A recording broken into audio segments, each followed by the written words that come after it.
Frères et sœurs bien-aimés, chers abonnés de la chaîne YouTube, les pauvres de Jérusalem, bonjour et bonne fête à toutes les femmes. Aujourd'hui 8 mars 2024, nous célébrons la journée internationale de lutte pour les droits des femmes. Beaucoup de nos sœurs, de nos mamans sont dans la joie et c'est bien et c'est beau. J'aimerais par ce petit message vous souhaiter bonne fête. Vous souhaitez bonne fête en vous disant que nous vous aimons. Imaginez un monde sans femmes, ça sera une catastrophe, ça ne sera pas différent d'une rivière sans eau. Imaginez la Sainte Église, imaginez nos différentes paroisses sans aucune femme, ça sera la rivière sans eau. Imaginez nos familles sans femmes, je suis sûr que personne ne va suivre, ça sera la rivière sans eau. La femme, c'est la mère de l'humanité. Nous devons aimer, vous chérir, vous respecter. Nous devons valoriser votre dignité. C'est pour cela que nous vous aimons. Quand on ouvre la Bible, on se rend compte que des femmes extraordinaires ont écrit l'histoire de la Bible, l'histoire des Saintes Écritures. On se rend compte que des femmes merveilleuses, en une époque où les femmes étaient méprisées, où les femmes n'étaient pas respectées, étaient considérées même comme des objets, des femmes valeureuses se sont levées et ont montré que la femme est vraiment la mère de l'humanité.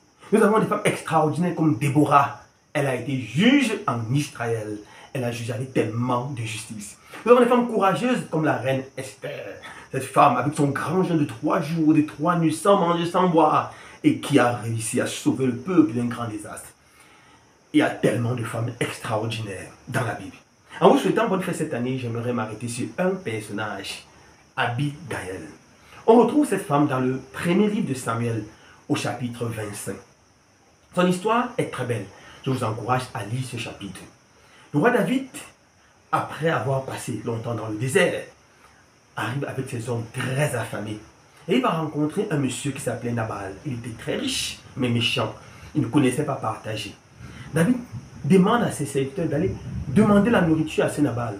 Car en fait, dans le désert, David et ses garçons et ses hommes ont protégé les bergers de Nabal.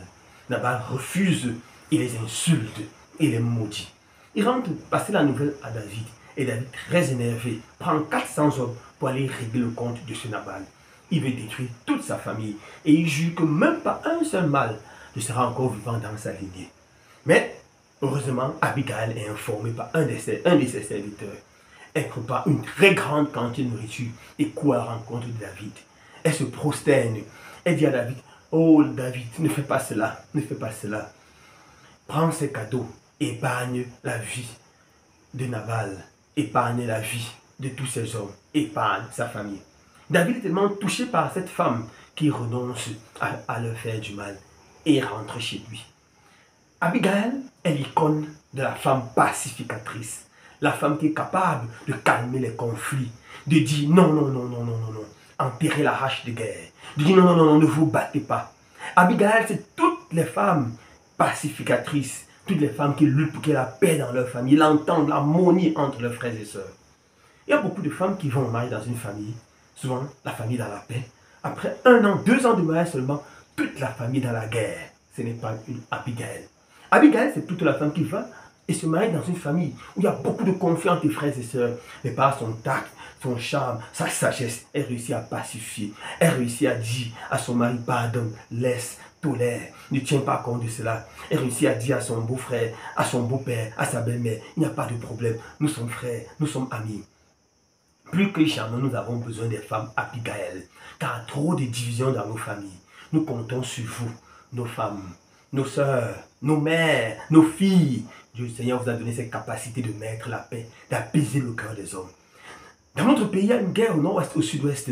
J'appelle à toutes les femmes, j'interpelle toutes les femmes qui sont dans ces régions et ailleurs. Travaillez pour la paix dans cette région-là, avec votre cœur de mère, votre cœur de pacificatrice. En ce temps, bonne fête de la femme à toutes les femmes de notre pays et du monde entier. En ce temps, tout le bonheur, la santé, la force, la prospérité. Ma prière, c'est que vous aimez tous des Abigail. Que le Seigneur vous bénisse et vous donne de passer une excellente fête du 8 mars.